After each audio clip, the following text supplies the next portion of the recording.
നമസ്കാരം. ഞാൻ doctor ഫെബിനാസ് homeo clinic, Manjeri. നമുക്കെല്ലാവർക്കും അറിയാം, പോസ്റ്റ്പാർട്ടം ഡിപ്രഷൻ അഥവാ പ്രസവാനന്തരം ഉണ്ടാവുന്ന വിഷാദം. നമുക്കെല്ലാവർക്കും അറിയാം, ഈ ഡെലിവറി എന്ന് പറയുന്നത് നമുക്ക് വലിയൊരു ചലഞ്ച് പോലെ തന്നെയാണ്. അപ്പോൾ അതിനുശേഷം സ്ത്രീകൾ നേരിടുന്ന പ്രധാനമായും ഒരു 70% സ്ത്രീകൾ ഇപ്പോൾ നേരിട്ടുകൊണ്ടിരിക്കുന്ന ഒരു പ്രധാനപ്പെട്ട പ്രശ്നമാണ് പോസ്റ്റ്പാർട്ടം ഡിപ്രഷൻ അഥവാ പ്രസവാനന്തര വിഷാദം.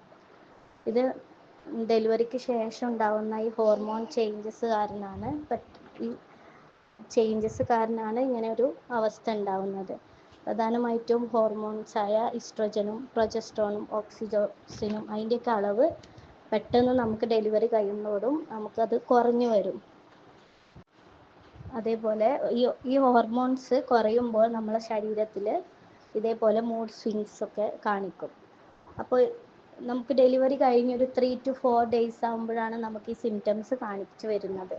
പോസ്റ്റ്പാർട്ടം ഡിപ്രഷൻ നമുക്ക് 3ആയിട്ട് തിരിക്കാം. Postpartum blues. ഈ പോസ്റ്റ്പാർട്ടം ബ്ലൂസ് എന്ന് വരുന്നത് തുടങ്ങുന്നത് നമുക്കൊരു 3 to 4 days, ഡെലിവറി കഴിഞ്ഞ് 3 to 4 days ആകുമ്പോഴാണ് ഈ സിംറ്റംസ് നമുക്ക് വരുന്നത്. പെട്ടെന്ന് കരയാൻ തോന്നുക, പെട്ടെന്ന് ചിരിക്കുക, അതേപോലെ ഉറക്കം കിട്ടുന്നില്ല, ഉറങ്ങാൻ പറ്റുന്നില്ല. അതേപോലെ അങ്ങനെ അതൊരു 3 to 4 days തുടങ്ങി ഒരു 2 weeks വരെ നീണ്ടു നിൽക്കും. ഇത് വലിയ നമുക്ക് അത്ര ഭയക്കേണ്ട കാര്യമൊന്നുമല്ല. പക്ഷേ ഇതിന് ശേഷം ഉണ്ടാകുന്ന പോസ്റ്റ്പാർട്ടം ഡിപ്രഷൻ എന്ന അവസ്ഥ അതൊരു 2 weeks മുതൽ 1 month അല്ലെങ്കിൽ ഒരു 1 year വരെ നീണ്ടു നിൽക്കുന്ന ഒരവസ്ഥയാണ്.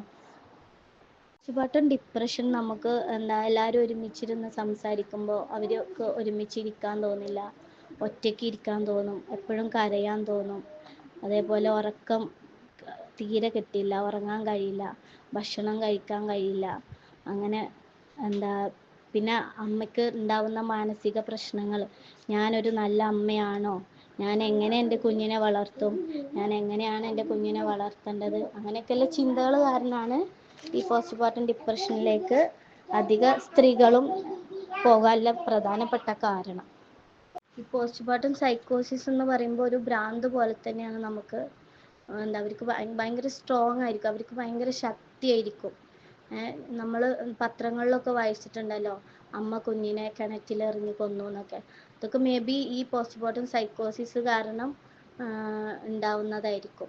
അപ്പോൾ നമ്മൾ ഇത് കുറച്ച് സിവിയർ ആയതുകൊണ്ട് തന്നെ നമ്മുടെ ശരീരത്തിന് നമുക്ക് എന്തെങ്കിലും അസുഖം ഉണ്ടായാൽ നമ്മൾ ഡോക്ടറെ കാണിക്കും.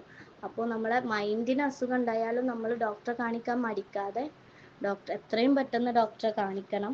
ഇതിന് നമുക്ക് മെയിനായിട്ടുള്ള ട്രീറ്റ്മെൻറ്റ് എന്ന് പറയുന്നത് കൗൺസിലിംഗ് കൊടുക്കുക, അതേപോലെ ബിഹേവിയറൽ തെറാപ്പി ഉണ്ട്, പിന്നെ ലിറ്റിൽ ബിറ്റ് ഓഫ് മെഡിസിൻസ്. നമുക്ക് ഹോമിയോപ്പതിയിലാണെങ്കിലും ഇതിലാണെങ്കിലും നമുക്ക് ഇതിന് പറ്റിയ മെഡിസിൻസ് നമുക്ക് അവൈലബിൾ ആണ്. അതുകൊണ്ടായിട്ട് കുഞ്ഞിനൊരു പ്രശ്നവും ഉണ്ടാവില്ല. പോസ്റ്റ്പാർട്ടം സൈക്കോസിസ് തന്നെ നല്ല സിവിയർ ആയിട്ട് 1 year അല്ലെങ്കിൽ മോർ ദാൻ 1 year അത്രയും നീണ്ടു പോകുന്ന കേസസ് ഉണ്ട്. അപ്പോൾ നമ്മൾ സിവിയർ ആയത് കൊണ്ട് തന്നെ അവർക്ക് തീരെ ഉറക്കം ഉണ്ടാവില്ല. അവർക്ക് ഭക്ഷണത്തിനോട് മടുപ്പ്, ഭക്ഷണം കഴിക്കാൻ തോന്നില്ല, അല്ലെങ്കിൽ നന്നായി ഫുഡ് കഴിക്കും, ആരോടും മിണ്ടൂല, കുഞ്ഞിനെ കെയർ ചെയ്യൂല, അതേപോലെ ആർക്കും എന്നെ ഇഷ്ടമല്ല, കുഞ്ഞിനെ ഉപദ്രവിക്കുക, എൻ്റെ മുലപ്പാൽ കൊടുത്താൽ കുഞ്ഞിന് എന്തെങ്കിലും സംഭവിക്കുമോ, എൻ്റെ മുലപ്പാലിൽ ആരെങ്കിലും വിഷം കലർത്തിയിട്ടുണ്ടോ, അങ്ങനെയൊക്കെ ഒരു ഫീലിംഗ് ആയിരിക്കും, ഒരു പാരനോയിഡ് ഫീലിംഗ്. എന്തൊക്കെയോ തെറ്റായിട്ട്, എന്തൊക്കെയോ കുഴപ്പമുണ്ട്, ചുറ്റിലും എന്തൊക്കെയോ പ്രശ്നങ്ങളാണ്, അങ്ങനെയൊക്കെയുള്ളൊരു ഫിയറും ആകെ മൊത്തത്തിലൊരു ഡിസ്ട്രാക്ഷൻ ആയിരിക്കും ആ പേഷ്യൻറ്റിന്.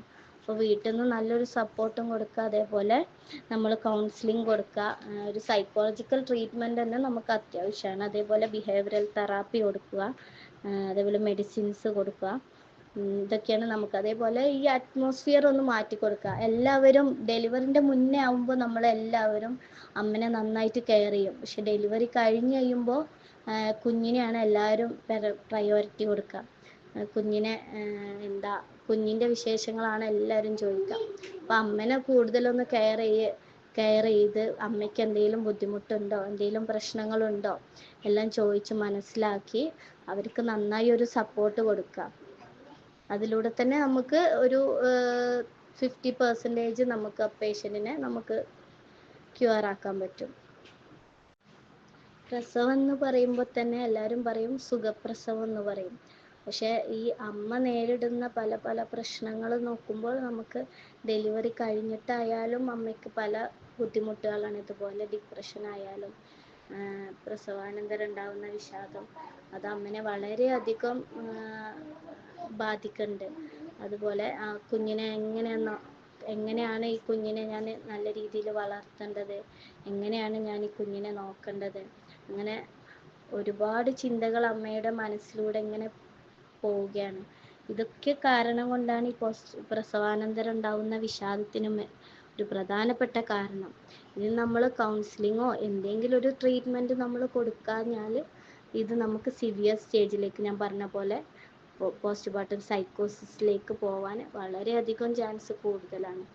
നമ്മൾ നല്ലൊരു സപ്പോർട്ട് കൊടുക്കുക, അമ്മയ്ക്കായാലും നല്ലൊരു സപ്പോർട്ടും ഒരു നല്ല കെയറിങ്ങും ഒക്കെ കൊടുക്കുക. ഒരു വീടിൻ്റെ ഉള്ളിൽ തന്നെ അടച്ചിടാതെ രാവിലെ ആവുന്നു രാത്രി ആവുന്നു അതുപോലെ ആവാതെ ഒരു നല്ലൊരു സപ്പോർട്ട് കൊടുക്കുക അമ്മയ്ക്ക്.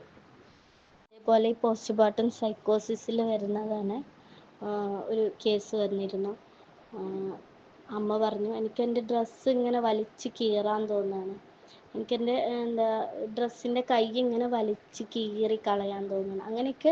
അങ്ങനത്തെയൊക്കെ ഓരോ തോട്ട്സാണ്, അങ്ങനെയൊക്കെ ചെയ്യാൻ തോന്നുകയാണ് അവർക്ക്. അവരെ മൈൻഡ് അത്രയ്ക്ക് ഡിപ്രസ്ഡ് ആയിട്ട് അവർക്ക് ഉറങ്ങാനും കഴിയണില്ല. അങ്ങനെ അത്രയും സിവിയറായി പോയി അവർ. അതേപോലെ സൂയിസൈഡ് ചെയ്യാൻ തോന്നി, എപ്പോഴും ഇങ്ങനെ മരിക്കണം എന്നുള്ളൊരു തോന്നൽ അത് അവരെ മൈൻഡിൽ അങ്ങനെ വന്നുകൊണ്ടേയിരിക്കുക. ഇതിനെക്കുറിച്ച് ആർക്കെങ്കിലും എന്തെങ്കിലും സംശയമോ കാര്യങ്ങളോ ഉണ്ടെങ്കിൽ ചോദിക്കാവുന്നതാണ്, ഞാൻ പറയാം. എന്തൊക്കെ ഡൗട്ട്സ് അല്ലെന്നുണ്ടെങ്കിൽ ഇനി വേറെ എന്തെങ്കിലും കൂടുതൽ അറിയാനുണ്ടെങ്കിൽ നിങ്ങൾ ചോദിക്കാം കേട്ടോ.